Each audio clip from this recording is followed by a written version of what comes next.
అలానే uses of ఆర్డీబీఎంఎస్కి వచ్చేసరికి మనకి ఇది డేటాని స్టోర్ చేస్తుంది అండ్ అలాగే లార్జ్ వాల్యూమ్ ఆఫ్ డేటాని కూడా స్టోర్ చేస్తుంది అండ్ అలానే చాలా ఈజీగా మనకి వితౌట్ మాన్యువల్ పవర్ మనం డేటాని యాక్సెస్ చేయొచ్చు.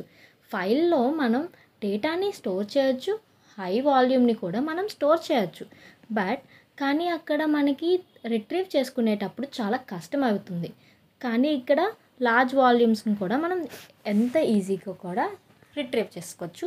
ఫైల్ అంటే ఏంటి, ఎందుకు మాన్యువల్ పవర్ అక్కడ ఇంక్రీజ్ అయింది, ఎందుకు అసలు ఆర్డీబీఎంఎస్ అనేది తీసుకున్నాం అనేది నెక్స్ట్ కేసులో మనం మాట్లాడుకోవచ్చు. అండ్ నెక్స్ట్ ఇక్కడ కాంప్లెక్స్ డేటా క్వెరీస్ కూడా మనం యూస్ చేసి వేర్ కండిషన్స్ ఇలాంటి కండిషన్స్ అనేవి యూస్ చేసుకొని పర్టికులర్ డేటాని కూడా మనం రిట్రీవ్ చేసుకొని యాక్సెస్ చేయొచ్చు. అండ్ అలానే డేటా అక్యురసీ బాగుంటుంది అండ్ ఇంటిగ్రిటీ కూడా బాగుంటుంది. ఇక్కడ ఇంకొక పాయింట్ ఏంటంటే ఈ డేటాని మనం మల్టిపుల్ యూజర్స్ కూడా యాక్సెస్ చేయొచ్చు. ఇప్పుడు మన డేటాని వేరొకరు కూడా యాక్సెస్ చేయొచ్చు. అదేలా ఇక్కడ సెక్యూరిటీ ప్రాబ్లం అవుతుంది కదా అని అనుకుంటే మీరు అక్కడే తప్పుగా అనుకున్నట్లు.